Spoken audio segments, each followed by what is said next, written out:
Piece through strength, अमन ताकत के ज़रिए। सच बोले ना तो सबसे पहले इंसान को खुद अपने आप से सच बोलना चाहिए। हम कैसे ये डिनाई कर सकते हैं कि ताकत की कोई वैल्यू नहीं होती। ये एक बहुत ही मोहलिक सोच है जो हमें इस दुनिया में कहीं का नहीं छोड़ेगी। तो ताकतवर का ही बोलबाला है, कमज़ोर की कोई हैसियत नहीं है।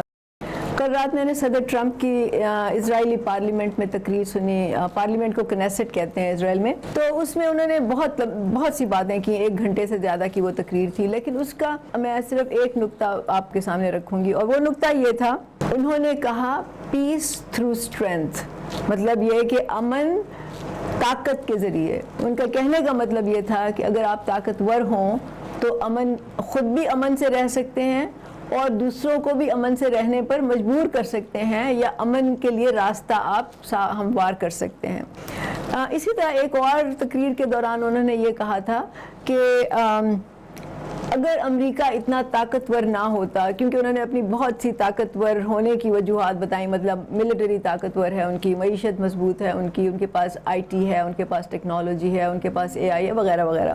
तो उन्होंने कहा अगर हमारे पास ये ताकत ना होती जिसकी वजह से हम दुनिया के सबसे ताकतवर मुल्क हैं, उन्होंने ये नहीं कहा कि हम दुनिया के ताकतवर मुल्कों में से एक हैं, उन्होंने कहा हम दुनिया के सबसे ताकतवर मुल्क हैं, और अगर हम कमज़ोर होते तो कोई मेरा फ़ोन भी ना उठाता। उन्होंने इस जुमले में इस पूरी दुनिया की जो हकीकत है वो वाज़ेह कर दी। इसका क्या मतलब? इसका मतलब है कि दुनिया ताकतवरों के हाथ में है, ताकत का बोलबाला है, जो ताकतवर होगा वही हावी होगा, उसी की बात सुनी जाएगी। तो अगर हम अब ये कहें कि जी अमेरिका की ऐसी तैसी, हम तो अमेरिका को कुछ नहीं समझते, अमेरिका मुर्दाबाद, और हम अगर अपने सियासतदानों को मजबूर करें कि जी वो अमेरिका के सामने खड़े हो जाएं और उनके सामने सीना तान लें और उनको रिफ्यूज़ करना शुरू कर दें हर बात की और तड़ी दिखाएं, तो ये मेरा ख्याल है कि खुद फरेबी भी होगी, जाहिलियत भी होगी, और हकीकत से मुकम्मल इनकार भी होगा। कहते हैं कि अगर आप सच बोले ना तो सबसे पहले इंसान को खुद अपने आप से सच बोलना चाहिए, क्योंकि अगर आप अपने आप से सच नहीं बोलते, अपने आप से झूठ बोलते रहते हैं, खुद फरेबी करते रहते हैं, तो बेसिकली आप अपनी पूरी हस्ती की, पूरे वजूद की बुनियाद जो है वो आप झूठ पे तामीर कर रहे होते हैं। और अगर हुक्मरान आपको खुश करने के लिए आपके प्रेशर से मुतासिर हो के, या ये सोच के कि इस तरह तो सड़कों पे खून खराबा होगा और लोग निकल आएंगे और लोगों की राय आमा जो है वो हमारे खिलाफ हो जाएगी और हमें वोट नहीं मिलेंगे, या जो भी वजह हो, अगर सियासतदान आपकी उस दबाव में आके वो भी झूठ बोलना शुरू कर दें, आपसे भी झूठ बोलें, अपने आप से भी झूठ बोलें, तो पूरा मुआशरा जो है वो झूठ का शिकार हो जाएगा, मुनाफकत का शिकार हो जाएगा। कोई आप सच की कोई वैल्यू ही नहीं रहेगी। हम अपनी तरफ से बातें करते रहेंगे जिसका हकीकत से कोई ताल्लुक नहीं होगा, और हम नारे लगाते रहेंगे, और हम एक ऐसी दुनिया में रहेंगे जहाँ बस हम खुश हैं, लेकिन असल में आपको नुकसान हो रहा होता है, क्योंकि जब तक आप हकीकत का सामना नहीं करते आप कोई अमली कदम उठा भी नहीं सकते, सही कदम जो आपको उठाना चाहिए।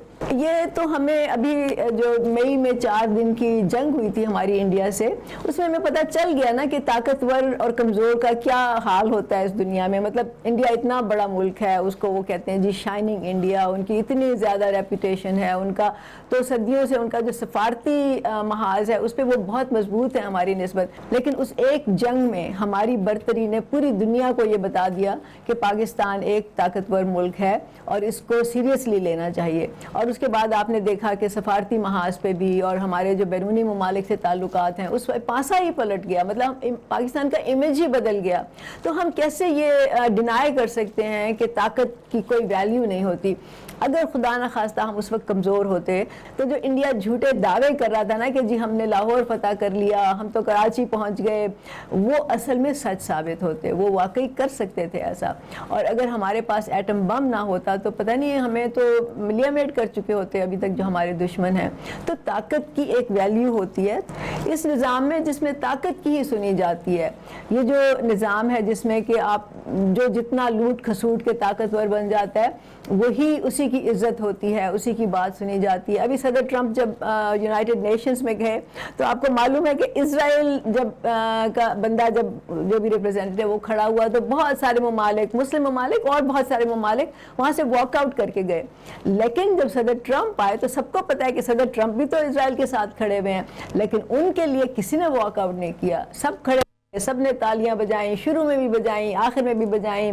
پھر جب اسرائیل میں ابھی پارلیمنٹ میں جو انہوں نے تقریر کی اس میں بھی تالیاں بجیں. تو آپ کو پتہ چل جانا چاہیے کہ دنیا جو ہے وہ کن اصولوں پہ چل رہی ہے اور کیا یہاں پہ طاقتور کا اور کمزور کا آپس کا رشتہ کیا ہے. تو یہ کہنا کہ ہمارا ایمان اور ہمارا عقیدہ جو ہے وہ ہمیں ان جو ایڈوانسڈ ہتھیار ہیں، جو ٹیکنالوجی ہے، جو ایٹم بم ہے یا اس طرح کی مہلک جو اوزار ہیں، ہم ان کا مقابلہ کر سکتے ہیں صرف اپنے ایمان کی قوت پہ، تو یہ ایک خود فریبی ہے. یہ اپنے آپ سے نہ کریں، اپنے آپ کو نقصان نہ پہنچائیں اس طرح سے. دیکھیے اگر ایسا ہوتا نا کہ صرف ایمان سے اور اپنے عقیدے سے کی بنیاد پہ اگر ہم یا کوئی بھی قوم جیت سکتی ہوتی تو غزہ میں یہ حال نہ ہوتا فلسطینیوں کا. فلسطینی تو شاید ہم سے زیادہ اچھے مسلمان ہیں، بہادر بھی ہیں، وہ کتنی دہائیوں سے یہ جنگ لڑ رہے ہیں، کتنی تکلیفیں اٹھائی ہیں انہوں نے، کتنے ان کے لوگ جو ہیں وہ مرے ہیں، کتنے لوگ پوری دنیا میں اس وقت ریفیوجیز بنے ہوئے ہیں. تو انہوں نے تو نہیں جیتا نا یہ محاذ، کیونکہ وہ کمزور تھے، کیونکہ ان کے پاس فزیکل طاقت نہیں تھی، ان کے پاس فوج نہیں تھی، ان کے پاس ٹیکنالوجی نہیں تھی. تو اس طرح کی باتیں کرنا، اس طرح کے دعوے کرنا، اس طرح کے نعرے لگانا، یہ ایک بہت ہی مہلک سوچ ہے جو ہمیں اس دنیا میں کہیں کا نہیں چھوڑے گی. اور آپ کے سامنے ہے کہ پوری دنیا جو تھی وہ اسرائیل کے خلاف تھی. مسلم ممالک کو تو چھوڑ دیں، وہ تو تھے ہی، لیکن افریقہ میں دیکھ لیں، یورپ میں دیکھ لیں، سب ممالک جو تھے وہ تنگ تھے اور اسرائیل کی مخالفت کر رہے تھے. لیکن کیا کوئی بھی ایفیکٹو ہوا یہ معاہدہ کرانے میں؟ کسی نے بھی کوئی کوشش کی اور کامیاب ہوا کہ یہ جنگ بندی ہو جائے؟ کوئی نہیں ہوا نا. صرف صدر ٹرمپ نے آ کے ایک ڈیسائسو سٹیپ لیا. اس سے پہلے جو امریکی صدر تھے، جو بائیڈن تھے، انہوں نے تو خیر کوئی قدم ہی نہیں اٹھایا. انہوں نے تو کوئی مطلب امپورٹنس دی کہ وہاں پہ جنگ بندی ہونی چاہیے، وہاں پہ غزہ میں لوگ مر رہے ہیں. ہی ڈنٹ ایون کیئر، میرا خیال ہے. وہ ایسے ہی باتیں اوپر سے انسانی حقوق کی اور ہیومن رائٹس کی اور ظلم کی اور اس کی باتیں کرتے تھے، but there was no serious effort in that. لیکن صدر ٹرمپ نے جب ایک ڈیسائسو اسٹیپ لیا اپنی طاقت کے بلبوتے پہ، اگر وہ طاقتور نہ ہوتے تو وہ بھی فیل ہو جاتے. اس کی وجہ سے یہ معاہدہ ہوا، اس کی وجہ سے یہ امن قائم ہوا، اس کی وجہ سے غزہ میں لوگ جشن منا رہے ہیں، اس کی وجہ سے وہ رات کو چین اور سکون کی نیند سوئے ہیں، اس کی وجہ سے جو لوگ چھوڑ کے گئے تھے وہ واپس اپنے گھروں کو آ رہے ہیں. تو یہ یاد رکھیں کہ یہ جو نظام طاقت کے بلبوتے پہ ہے اس پہ طاقتور کا ہی بول بالا ہے، کمزور کی کوئی حیثیت نہیں ہے اس میں. تو اب سوال یہ پیدا ہوتا ہے کہ طاقتور آپ کیسے بنتے ہیں؟ اس پہ ایک لمبی اور کسی اور ٹائم پہ بات کرنے کی ضرورت ہے، لیکن میں صرف اتنا کہوں گی کہ آپ طاقتور صرف فوجی قوت سے نہیں ہو سکتے، صرف جنگوں میں اپنی بالادستی ثابت کر کے آپ طاقتور نہیں کہلائے جا سکتے. اس کے لیے آپ کو تعلیم چاہیے، اس کے لیے آپ کو ٹیکنالوجی چاہیے، اس کے لیے آپ کو سائنٹیفک ایڈوانسمنٹ چاہیے، اس کے لیے آپ کو ریسرچ چاہیے، اس کے لیے آپ کو خود مختار ہونا پڑتا ہے کچھ فیلڈز میں. تو آپ ہر چیز جو ہے وہ لوگوں سے بورو کر کے، وہ چاہے چائنا سے ہو، چاہے امریکہ سے ہو، چاہے روس سے ہو، آپ بورو کر کے نہیں بن سکتے. آپ کو اپنے اندر وہ اسٹرینتھ پیدا کرنی ہوتی ہے اور اس کے لیے ایک پورا پلان بنانا ہوتا ہے جو کہ ریاست کی ذمہ داری ہے. اس کی ہم پھر بات کریں گے کبھی کہ وہ کیسے ہوگا، کیونکہ اس کے لیے آپ کو اپنی سوچ کو بدلنا ہوتا ہے. اس کے لیے آپ کو یہ دقیانوسی بیکورڈ سوچ جو ہے اس سے جان چھڑانی ہوتی ہے. آپ کو ایک پروگریسو تھنکنگ جو ہے وہ پروموٹ کرنی ہوتی ہے. آپ کو ٹالرنس، آپ کو روشن خیالی، آپ کو سائنٹیفک تھنکنگ، آپ کو تنقید، ریسرچ، منطق، ان سب چیزوں کو پروموٹ کرنا ہوتا ہے پورے معاشرے میں. کیونکہ یہ صرف چند لوگ نہیں کر سکتے، یہ پورے معاشرے کی جب سوچ بدلتی ہے تو پھر ہی ملک بدلتے ہیں، پھر ہی قومیں بدلتی ہیں، پھر ہی معاشرے بدلتے ہیں. اور یہ تو آپ یورپ کی جو رینیسان کا ان کا جو پیریڈ تھا اس سے آپ سیکھ سکتے ہیں. اگر آپ چاہیں تو سرچ بھی کر سکتے ہیں. بہت شکریہ.